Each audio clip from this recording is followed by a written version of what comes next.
दिल्ली में लगातार पॉल्यूशन बढ़ता जा रहा है। दिल्ली गैस चैम्बर बन चुका है। चाहे दिल्ली हो चाहे दिल्ली एनसीआर की पूरी की बात कर लें हम, लगातार लोगों को सांस लेने में, आंखों में जलन, गले में खराश जैसी समस्याएं पैदा हो रही हैं। दिल्ली की आवाम से हम लगातार बात कर रहे हैं। दिल्ली की आवाम लगातार अपनी प्रतिक्रिया दे रही है इस पर।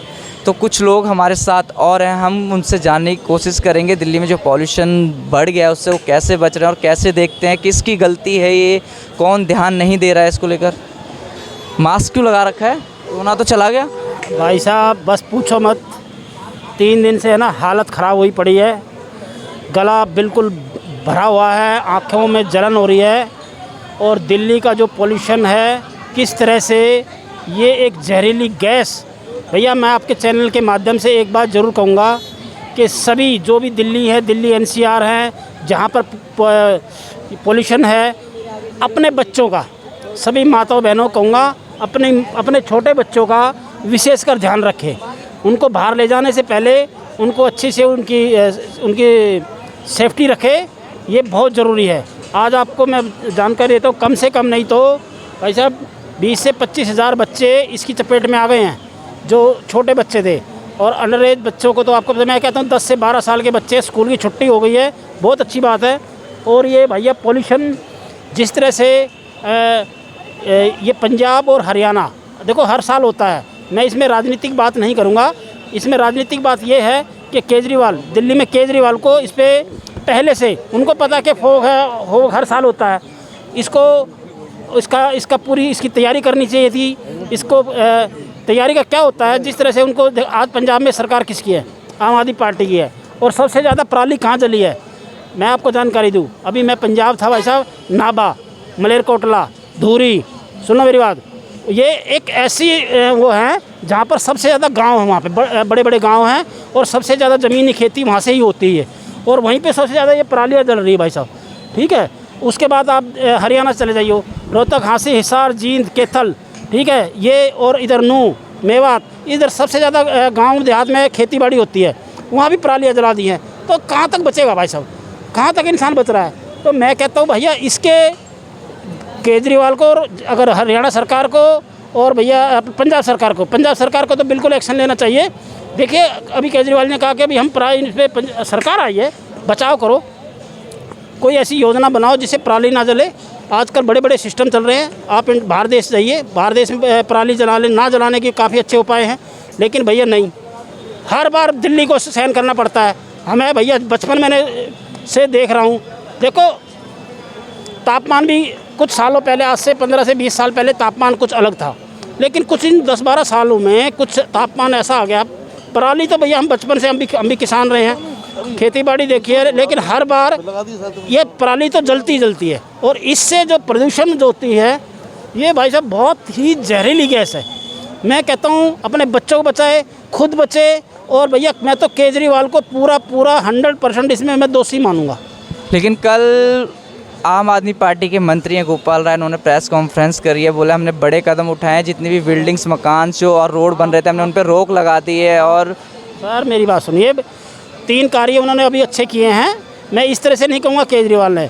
दिल्ली के अंदर जितनी भी डीजल की बसें थी, टेम्पू था, क्या है, दिल्ली में 58,000 व्हीकल हर रोज़ आते हैं। क्या आते हैं? पंजाब से, हरियाणा से, हिमाचल से, फल सब्जी दिल्ली के अंदर सप्लाई होता है। 58,000 जो डीजल की गाड़ियाँ दिल्ली के अंदर आती हैं वो उन्होंने रोक लगा दी है, बड़ी अच्छी बात है। स्कूलों की छुट्टी कर दी है, बड़ी अच्छी बात है। लेकिन जिस तरह से पोल्यूशन बढ़ने जा रहा था, तो इन पे उनका इंतज़ाम करना चाहिए था ना। आज क्या है, लेवल देखो, अगर आप यहाँ बैठे हो ना, अभी वहाँ अक्षरधाम से आया हूँ, ठीक है, वहाँ का लेवल देखा, अक्षरधाम मंदिर ही नहीं दिख रहा। मेट्रो से अक्षरधाम मंदिर है कितना दूर, मात्र आधा किलोमीटर भी नहीं है, वो नहीं दिख रहा था। मैं कहा यार यहाँ का लेवल कितना खतरनाक है। शुक्र हम कहाँ पे बैठे हैं, ठीक है। अभी भैया मैं ऑफिस से आया, मैं आते ही मैं मास्क लगा के, मेरी तबीयत खुद ख़राब हो गई है, मेरे से ही बोला नहीं जा रहा क्योंकि आंखों में जलन हो गई है। तो ये देखो भैया, हम जैसे बड़ों को इस तरह की स्थिति हो गई है, तो छोटे बच्चों को कैसा होगा? मेरे को एक बात ये समझनी है आपसे, सबको पता है आप दिल्ली के वासी हैं, हम दिल्ली के वासी हैं, हर साल ऐसी समस्या पैदा होती है, लेकिन सरकार बिल्कुल एंड मोमेंट पर आकर ही क्यों कदम उठाती है? कहीं स्कूलों की छुट्टी करती है, कहीं डीजल गाड़ियां बाहर रोक देती है। ये है ना, ये क्या होता है, देखिए ये जब से केजरीवाल सरकार आई है, इससे पहले भी देखो क्या नाम सरकार थी, शीला दीक्षित जी रही, 15 साल रही हैं, तो उपाय थे।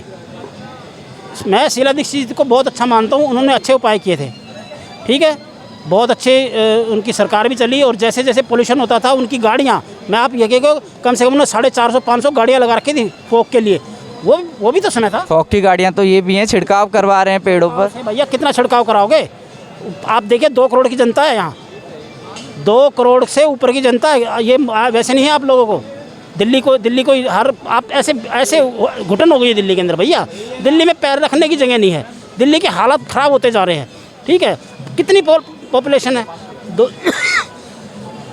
सॉरी भाई साहब, बहुत हालत ठीक नहीं है तबीयत, ये पोल्यूशन की वजह से। मैं तो बैठा हूँ थोड़ा आराम से, इसलिए आ गया था अभी।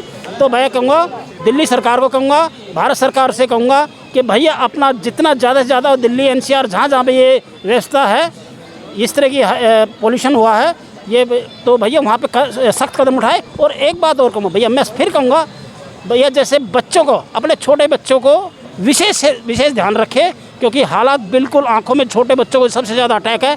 आप यकीन नहीं करोगे, 12 से 15 हज़ार बच्चे एडमिट हुए हैं अभी 3 से 4 दिन में, किसी भी हॉस्पिटल में देख लीजिए, आंकड़ा देखो, 12 से 15 हज़ार बच्चे एडमिट है। और आप किसी भी क्लिनिक में जाके देखो, छोटे बच्चे गोद में, वहाँ पे उनका इलाज चल रहा है।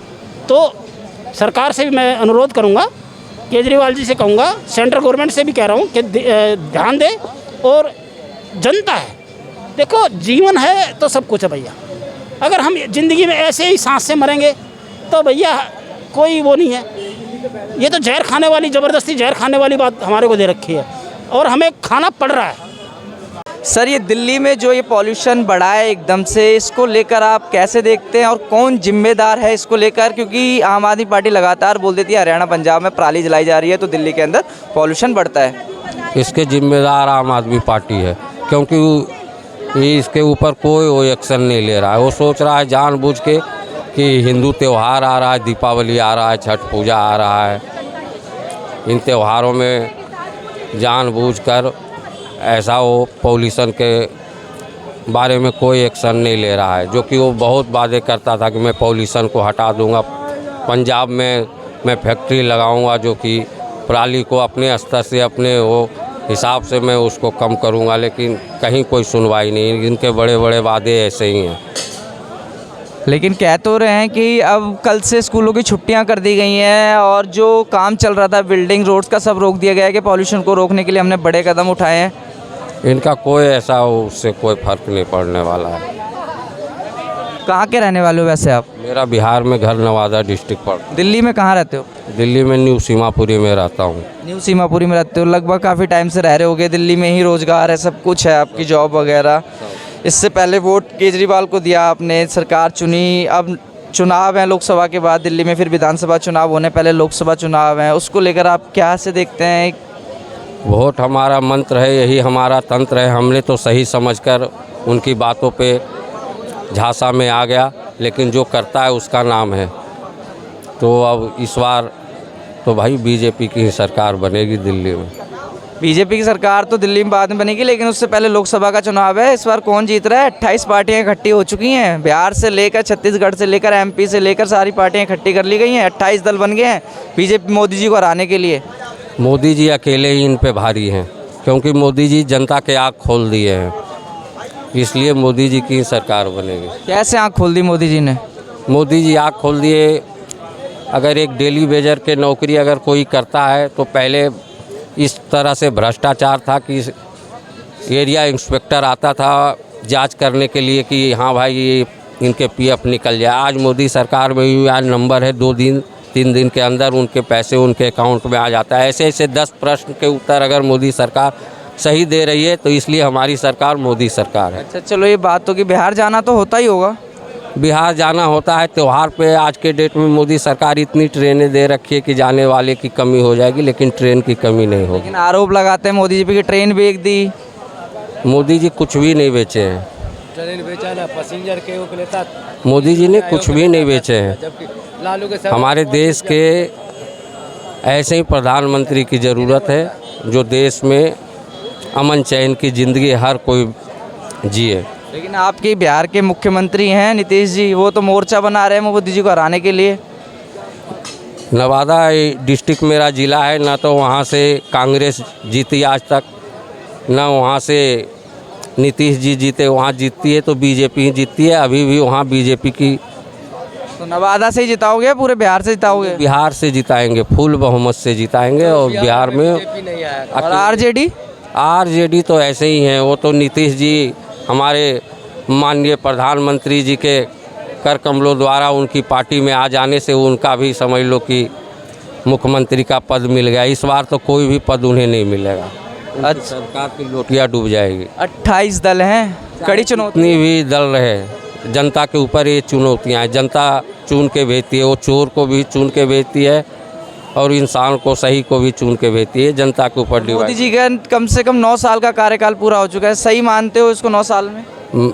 सही मानते हैं, इसलिए सही मानते हैं कि मेरे बाबा, मेरे पिताजी सब स्वर्गवास कर गए।